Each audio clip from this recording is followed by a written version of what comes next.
Tonight on 6 on Your Side at 10, we have the latest numbers on all things COVID-19.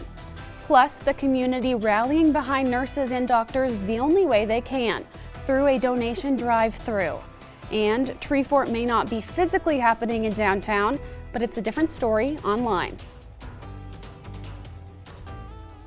6 on Your Side at 10 starts now.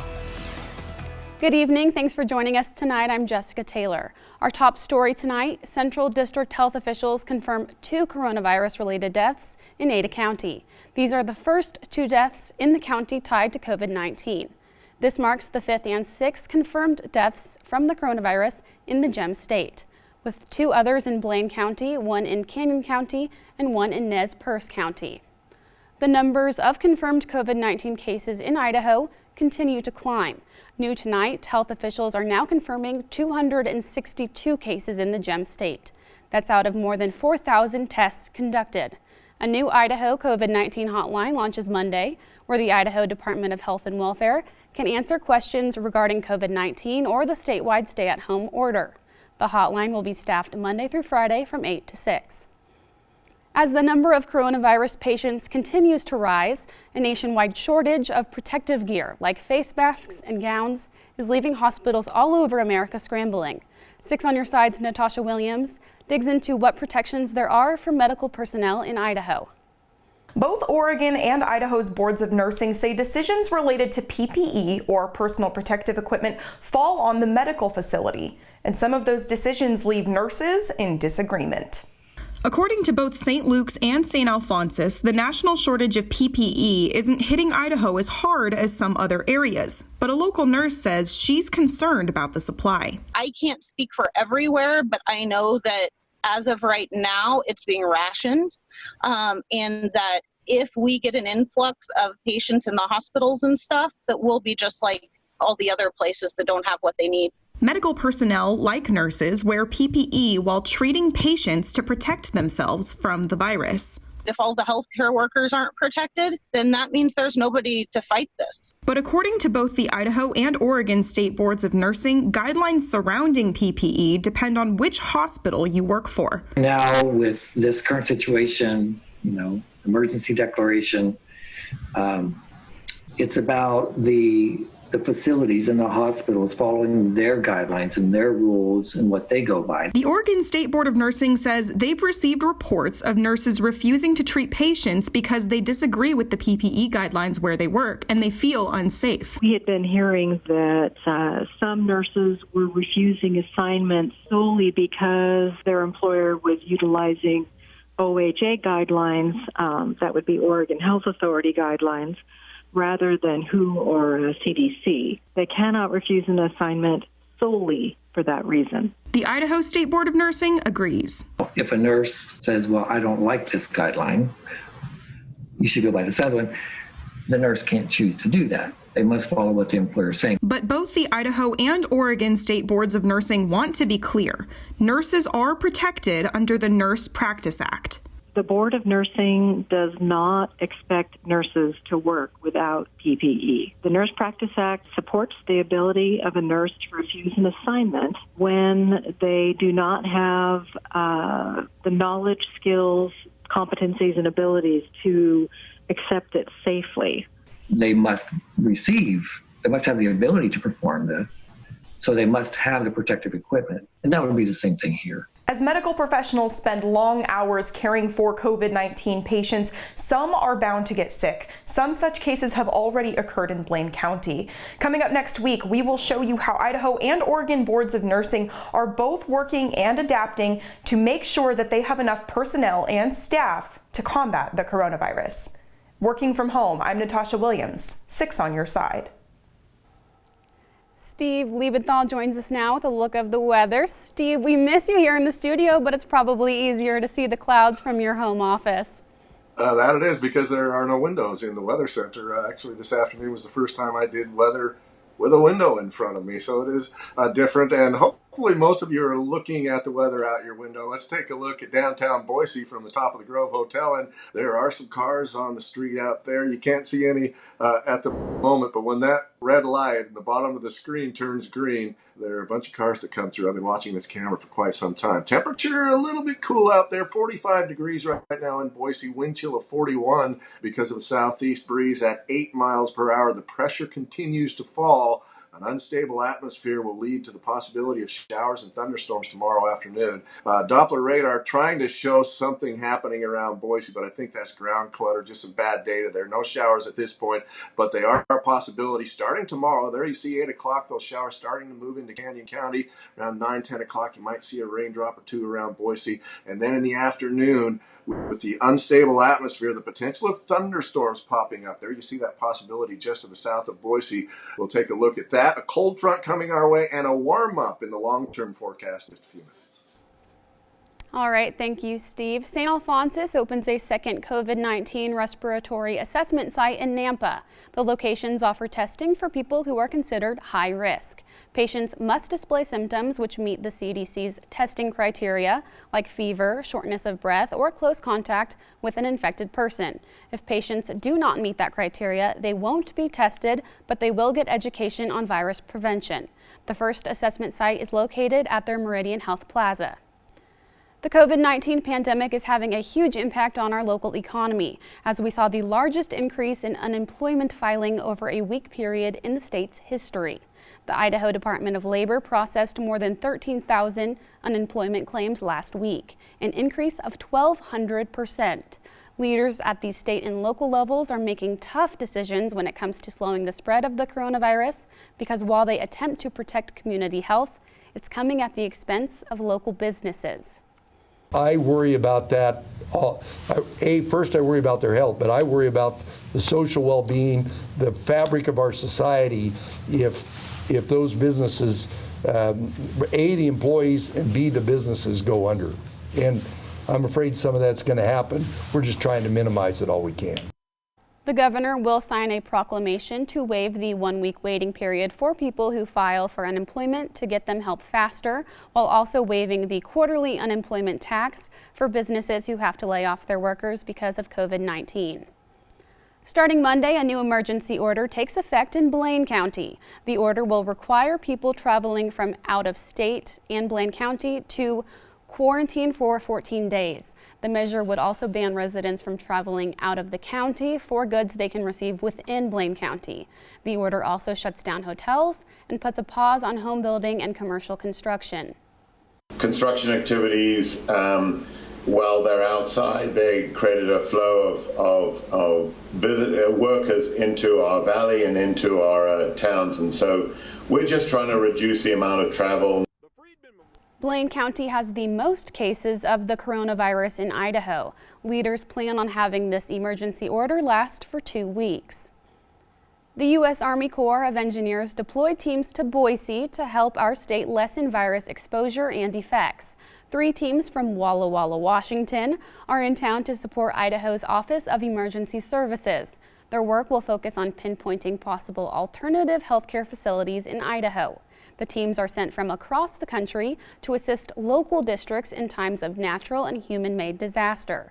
Their goal is adding extra sets of hands if there is an increased patient load in the state. Still ahead on 6 on Your Side, Tree Fort moved to September, but fans are still coming together online tonight. And a community drive ensures our nurses and doctors will be protected. We'll show you how next. 6 on Your Side at 10 continues now.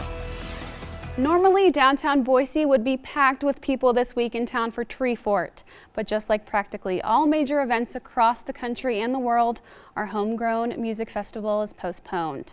Earlier this month, organizers announced everything was moved to September. While many people are feeling a little isolated at home, Tree Fort staff want you to remember that Tree Fort fans are part of a larger community. Music can bring people together so much, and hopefully we can do that whether we're at a physical stage together or just sharing screens at home. You can come together with fellow Treefort fans all weekend. Organizers are hosting Treefort 2020 Spirit Week, an online meetup for music lovers. Tonight you can tune into a live DJ set from Seattle. That stream is happening now and wraps up at 11 on the Treefort YouTube page. It's a time where we all need to come together, and even though people want to help, sometimes the hardest part is figuring out how. A collaboration of people in local organizations found a way to give people that chance. 6 on Your Side, Steve Dent takes us to the medical PPE donation drive. Hey! Cars rolled through, one after the other. You are amazing. We appreciate you. Thank you so much. As people dropped off their extra medical PPE at a drive-through donation event. Truly amazed, and I got to say the dentists and veterinarians in the area have really stepped up and brought in supplies, and it's just a blessing to see the turnout so far. I brought gloves, I brought masks. Anthony Mongillo owns Boise Orthodontics, but the coronavirus has shut down his practice. I can't help my patients, and I figured I had a lot of extra equipment that could do a lot of good for other people who really need it right now. Hands for Hope out of Nampa saw a potential need for medical equipment after shipping masks off to China in February. If China's running out and they make all these items, we're going to be in trouble. So we started setting items aside because most of the stuff we ship goes out internationally. Hi, how you doing? Hands for Hope wanted to do something in the Treasure Valley, but with only 4 employees, they needed help. But Gina Gordon and some lawmakers stepped in to organize this event. It's been great.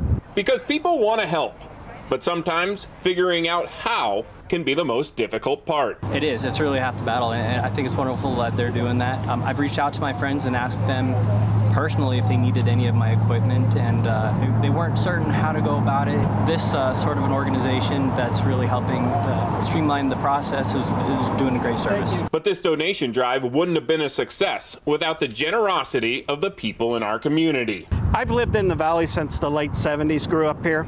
I have never seen a need go unmet in the valley when it's announced, and that's just the way the nonprofits in the area work, the businesses work, and the municipalities and the people themselves. It's a great place to live. Steve Dent, 6 on Your Side. This Monday, Hands for Hope will start organizing the medical supplies the public donated, and then they'll contribute them as needed to the hospitals in the Treasure Valley when PPE equipment starts to run low. As the coronavirus continues to spread, seniors are a vulnerable group, and Meals on Wheels is hoping to provide a sense of comfort to them, providing food in a time of uncertainty.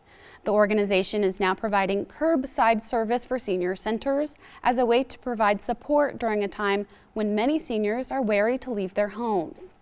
So with our senior population, they're so vulnerable anyway, and we just don't want them to experience any more isolation than they already do. And so if Meals on Wheels can support them and help them in that way, we're going to do everything we can to do that.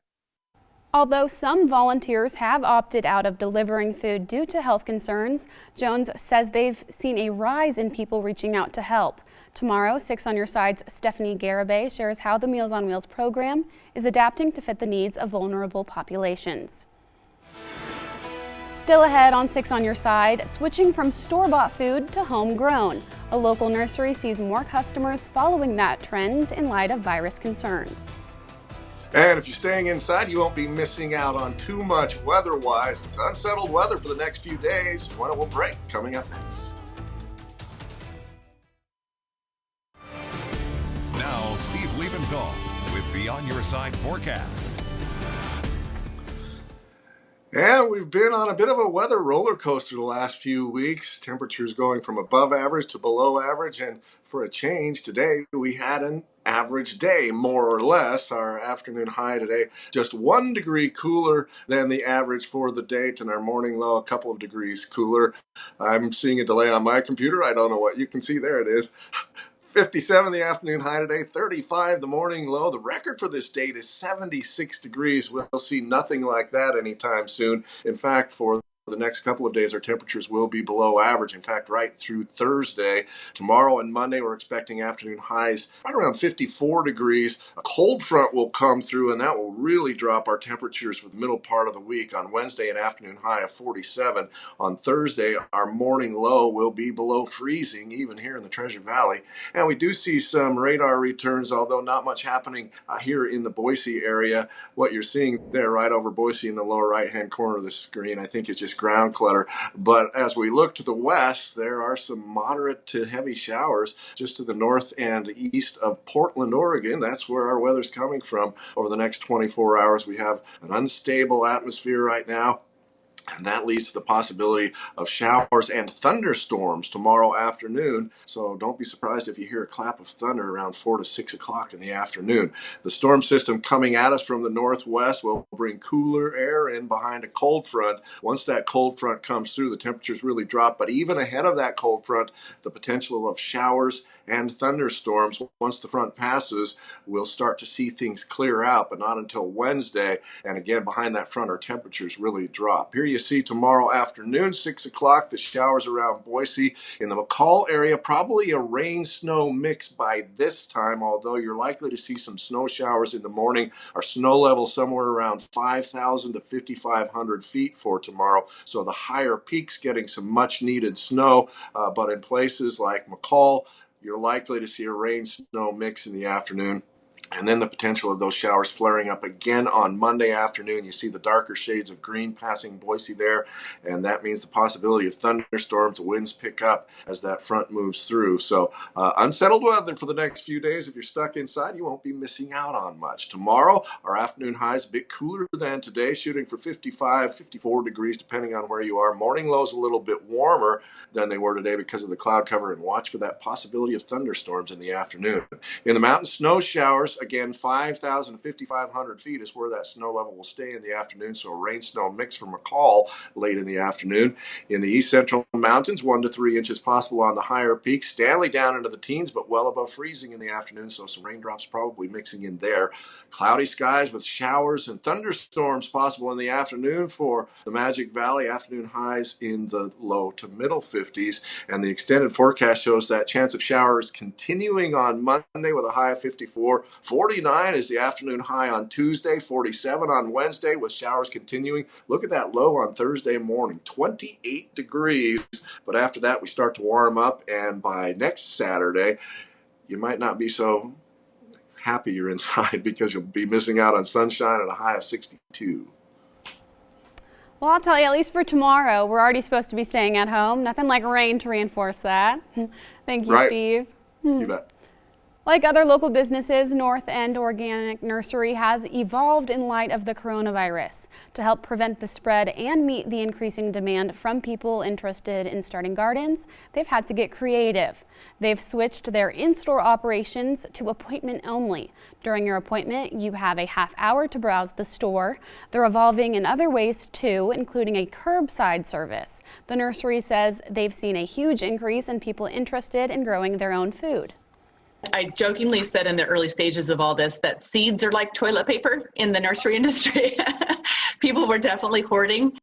North End Organic says as long as it's safe and within the rules to do so, they plan on keeping their doors open. The nursery says there is a possibility they will be closed certain days within the week, but you can always give them a call to make sure they're open. If you'd like to make an appointment, we have a link for you on our website, 6onyourside.com. Still ahead on 6 on Your Side, what President Trump has to say on quarantine considerations for New York and other states. Hear the latest after the break.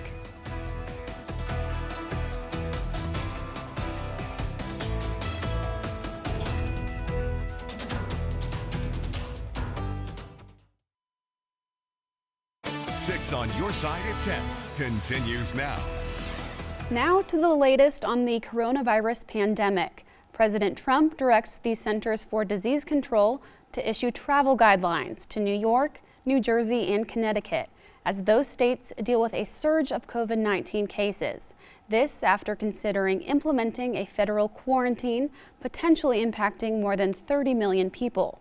The travel advisory will go into effect immediately and urges residents to refrain from non-essential travel for 14 days. ABC's Ty Hernandez has more on today's developments.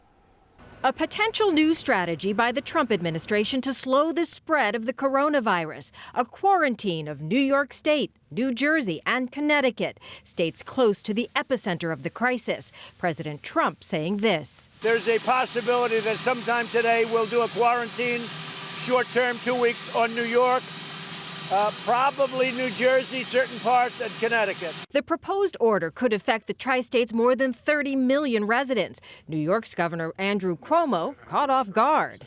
I don't even know what that means. I don't know how that could be legally enforceable. And from a medical point of view, I don't know what you would be accomplishing. But I can tell you, I don't even like the sound of it. However, late Saturday, President Trump tweeted that a federal quarantine would not be necessary. And he's asked the CDC to issue a strong travel advisory for those states for the governors to implement. In Louisiana, another hot spot, more than 3,000 cases, at least 130 people dead. The president says several other states like South Carolina, Texas, Maryland, and Florida are ordering visitors traveling from New York and Louisiana to quarantine for 14 days. Rhode Island going a step further, deploying the National Guard to train stations, checking passengers' tickets, and getting their information to make sure they self-quarantine. Folks from New York present a different kind of danger to the people of Rhode Island. I know this is unusual. I know it's extreme. And I know some people don't agree with it. More than 90% of mayors from across the country saying they don't have enough masks or test kits. Illinois with more than 450 new cases and at least 13 deaths, including an infant. If you haven't been paying attention, maybe this is your wake-up call. A naval hospital ship, the USNS Comfort, now on its way to New York City. Another, the Mercy, sitting off the coast of Los Angeles, already admitting non-COVID-19 patients. Ty Hernandez, ABC News, New York. Here's a live look from our camera atop the Red Lion Hotel, part of our Tower Cam network. A final look at weather still ahead.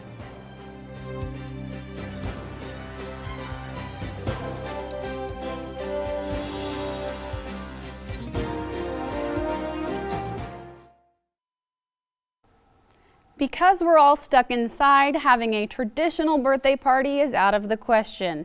But that didn't stop the Nampa Police Department from giving 5-year-old Bexon a birthday parade. Take a look at that video.